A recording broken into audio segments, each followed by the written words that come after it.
За геометри дайшийн бичлэг. Одоо би танад хэрхэн геометри дайш тоглодог вэ гэдэг скиллийг харуулах гэж байна. Snowball хэрхэн геометри дайш тоглодог вэ гэвэл одоо би ямар үе тоглох гэж байгааг бол яг одоо энэ дундаас доороо ич нөгөө 3 демоныг давах болно. Club Step, Theory of Everything, Deadlocked. За тэгээд Club Step-ээс эхлэе гэж бодлоо. За ихсэ let's go.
Yes. За энэ бол надад бол нэг тийм хэцүү биш байл. Уу яах вэ? Муугүй, not bad. За Theory of Everything хоёрыг тоглоцгоё.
Ийм л вэ штэ. Йой, хоолос уутах юм. Ийм л вэ штэ. Хэдүүлээ 2 демонд авчихлаа. Би энийг давсан. Энийг давсан. Одоо сүүлийн үеийг болох Deadlocked.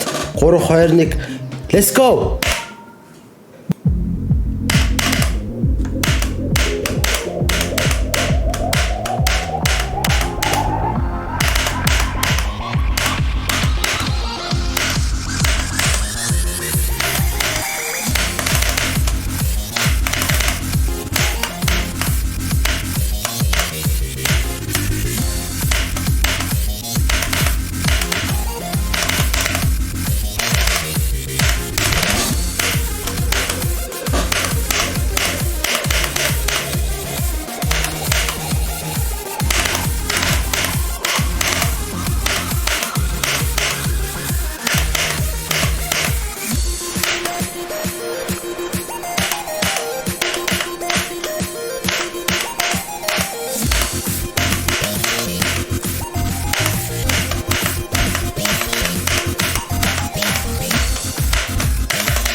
Yes. Team. Woo! За. Ингээд 3 демон левелийг яатсан давлаа. За ямар ч гэсэн 3 демоныг бол амжилттай давж чадлаа. Тэгээ нэг оролдлогоор давна гэвэл жоо хэцүү юм байна. Энэ дээр би хэд өглөө 5 6 удаа өгсөн баха. Энэ дээр нэг 10 удаа өгөхөд яасан ба. Энэ дээр болохоор 13 4 удаа өгөхөд яасан бах. За энэ хүү бичлэгийг энд хүрээд дуусгаж байна. За.